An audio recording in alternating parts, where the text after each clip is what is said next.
Hello, my name is Shulamit, and I'm the creator of the MediSounds process. Every Sunday at noon, I host a Zoom meeting for us to explore wisdom teachings and experience the healing power of MediSounds. These meetings are made possible by generous donors. Please help this site thrive by liking and subscribing, and please join our newsletter at greatoctave.com to receive notices of our events.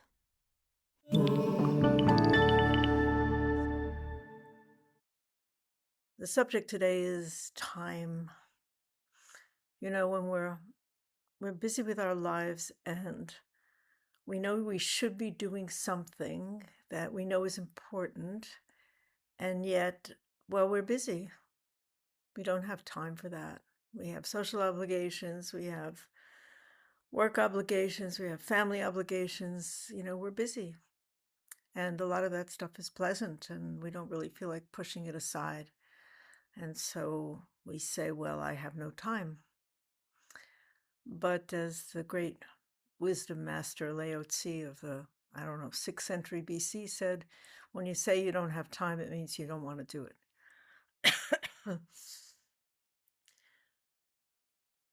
Awakening to a higher level of consciousness, becoming more joyous, happier, more resilient, more peaceful, more accepting, more humble. This takes work, and it takes application over time. I mean, you could become a good piano player, but you still have to start out doing your scales and practicing and practicing and practicing. And the great masters of instruments and other forms of art and so forth, or work, keep applying themselves day after day, day in and day out. And when you apply yourself with discipline over time, you can see really good results. And because we are habituated, that is, we have habits of mind, we have habits of exercise and how we fill our time. We have a lot of habits, and these are formed again over time, and where it's kind of hard to let them go. I mean, stopping smoking, losing weight, I mean, these are things that are familiar to us, and they take preparation in order to be successful. Preparation and application. When you're dealing with the spiritual path, the habits become, well, you have to look at them as part of your identity, your ego, how you move about the world.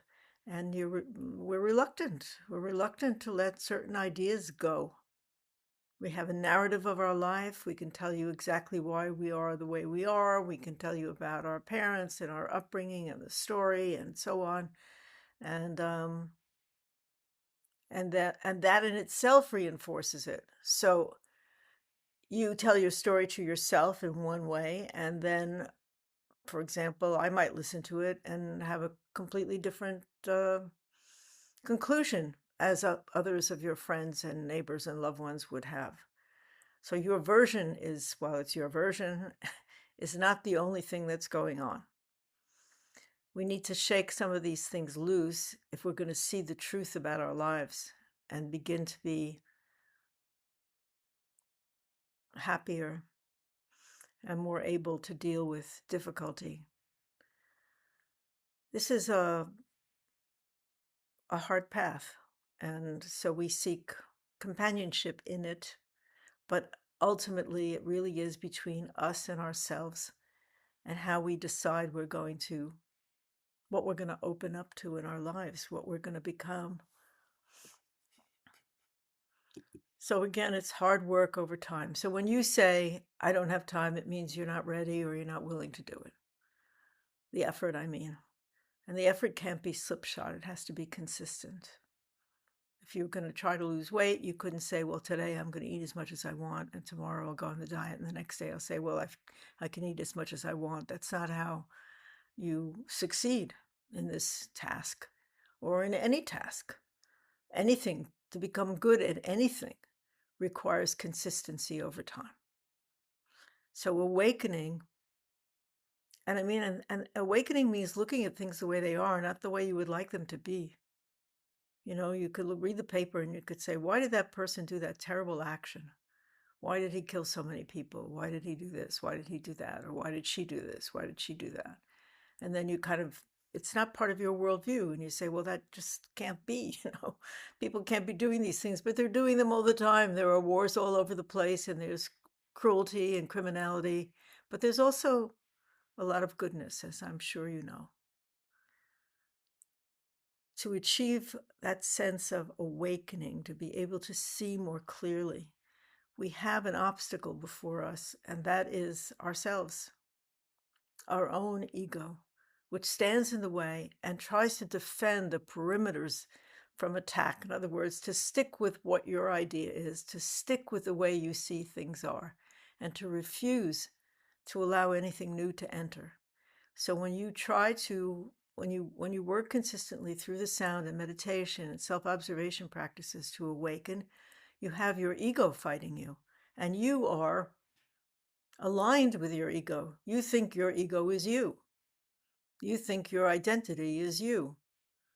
But your essence is far more than that, far more than how you identify, whether you wear these kind of clothes or you belong to this kind of religious persuasion, or you're aligned this way or that way. You're more than that. You're not just your opinion. But when you try to stop it, your ego kicks up a fight. It's the same thing with smoking. I mean, the minute you decide to stop smoking, that's when you really, really, really, really must have a cigarette. The reason that when the moment you decide to lose weight, that's when you really, really are hungry for a cake or whatever, for that extra added something to sweeten your life. It's the same for all of us. And it's no different in spiritual life. The minute you try or decide that you're going to change or open up to other ideas, your ego comes and presents an obstacle. So time, again, this idea that you don't have time to deal with these, once you've set out on this path, these issues come up.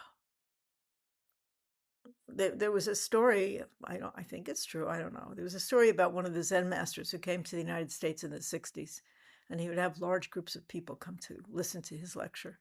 And he would talk, and then at some point he said, go back, because once you sit on this path, you can't stop it. It's inexorable. It opens you up to the next level and the next level and the next level.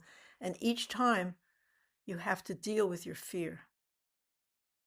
So fear is a lot of things. Fear is fear of war, fear of somebody bursting into your house, fear of physical violence, fear of death. I mean, there's a lot of fears that we have that may not be present, so to speak, in our lives. But there's also fear of opening up to who you really are. And the higher you go, there's fear of losing your so-called self in a greater reality, of being absorbed into the greater reality. So that people who are very advanced don't seem to have much of an ego. It's kind of been, wiped from them. They're just full of acceptance and joy. I'm talking about at the highest level. The fight has probably come to, I'm not saying it's ever over, but you do make advances. Again, it's time. So what is time? Time means consistently doing a practice. Consistently doing the MediSounds practice every single day. Consistently observing your behavior every single day. And with kindness. This is not about beating yourself up, and it's not about thinking about sin, and it's not about thinking about all the things that you really screwed up in your life that you can't take back. Because you can take them back.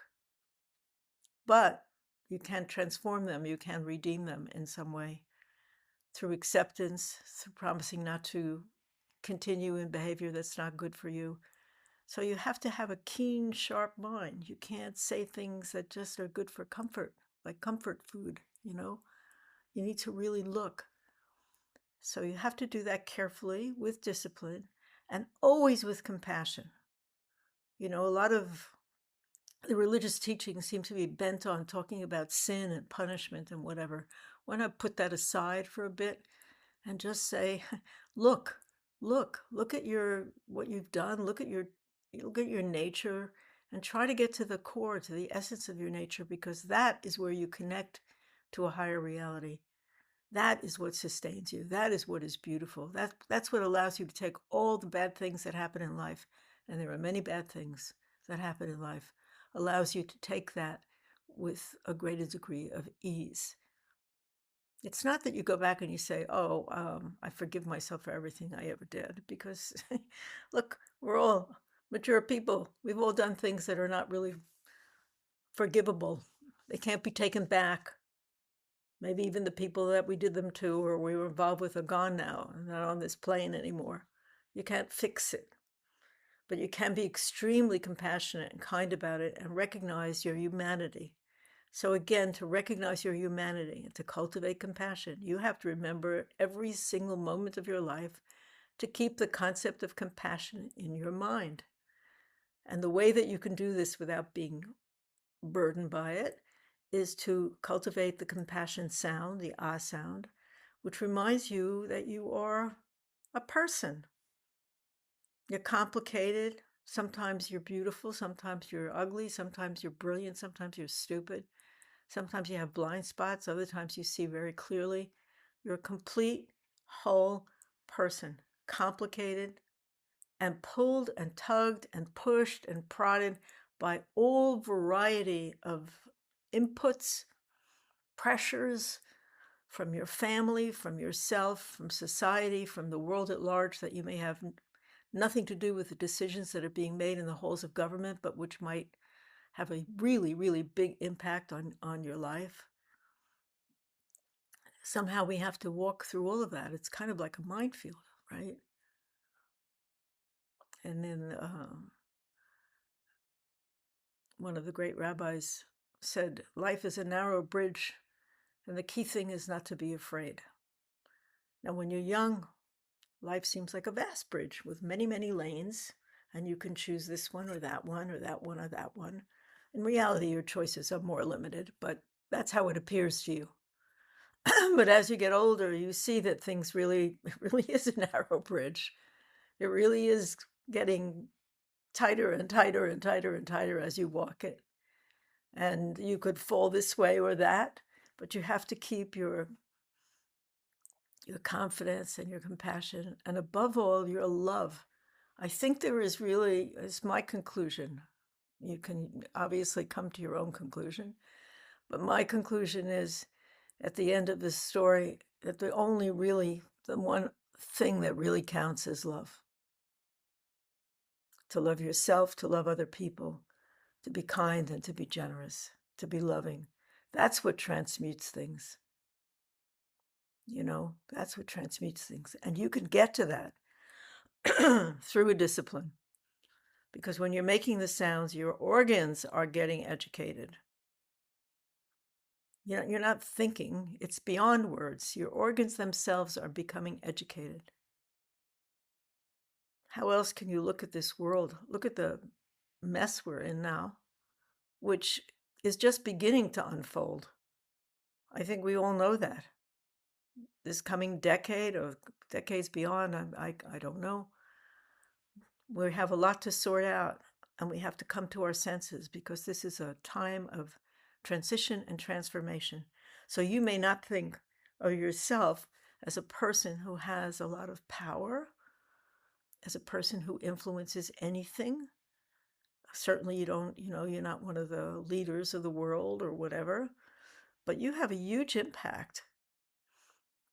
And there's a mystical story, and I believe it exists in other religions, but I know it from Judaism, that at any point in history, there's always 36 just people who live on the earth. You may not know who they are, but their goodness is what sustains the world, because if it weren't for them, the whole thing would collapse from the sin and the iniquity of everybody. So really, you don't know your position. You don't know the impact you have. You have an impact. We all have an impact. And what if we all from various traditions, because there are a lot of people working on this right now, a lot of people all over the world working on these issues. What if we reach a tipping point? What if there are enough people who awaken? Then maybe we can soften these blows. They don't have to be as extreme as they appear they might be at the moment. And my feeling is one of optimism, because I think there is a point after this travail when things will settle down and perhaps we will become different. We really will embody love and compassion, because we've embodied judgment for the past 8,000 years. Everybody's smarter than everybody else. Everybody has the right God, a better God, etc., etc. Nobody knows what's going on. Nobody's in a position to say their God is the best. So walking with decency, humility, and compassion makes a big difference. And you can't get to this point unless you put in the time. It does not happen by magic. I have been on this path for more than 30 years, and it has rewarded me tremendously. It has rewarded me in the quality of my life and my ability to take hardship, and also a deepening of joy and love. So remember, if you're serious, you have to take the time. I don't mean you have to consume your whole day. I mean, it has to be part and parcel of your day. You have the practices in the morning and the evening. You have the observation practice you do during the day. It's not heavy. It's not a heavy practice. And then maybe you can see more clearly and with more humility. And you come to humility because you realize you don't really know what's going on. And all that business about my God is better than yours, and my clothes are fancier than yours, and my house is bigger than yours, is all nonsense. It doesn't hold up. Okay, I am going to stop talking now, and I'm going to sound. So put your feet on the floor, your back straight, and take a moment to think about something that you might like help with in your life, and I will make the sounds to you.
Thank you for joining me today and being part of our community.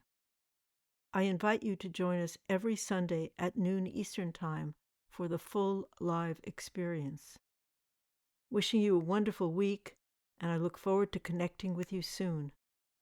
Please don't forget to like, subscribe, and share.